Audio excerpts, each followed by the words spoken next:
Weight reduction is an important therapeutic goal for most patients with type 2 diabetes. We know that, and unfortunately many of our therapies that we have used in the past do not cause weight reduction, but rather cause weight gain.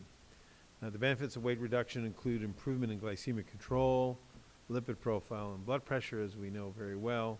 So the objective of this presentation, or this analysis, was as follows. The goal of this meta-analysis was to determine the impact of liraglutide, a recently approved human GLP-1-like peptide analog, on changes in BMI and waist circumference from the lead studies. The methods used in this meta-analysis is to look at 6 phase 3 trials. And what we're comparing is liraglutide as monotherapy or added to oral agents against placebo. And here are the demographics of the patients that are in this analysis.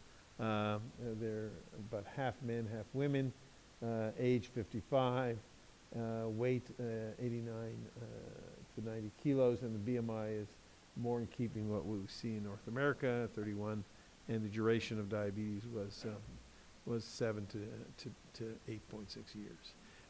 GLP-1 has effects both on the gastrointestinal system and the central nervous system that potentially could be associated with change in weight.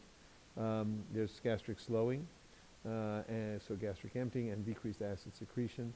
There is clearly an effect centrally with satiety and energy intake. Interestingly enough, as you probably know, there are large studies being done looking at the obesity issue with much higher doses of GLP-1 of liraglutide. The dose response curve for glucose lowering plateaus at 1.2, 1.8.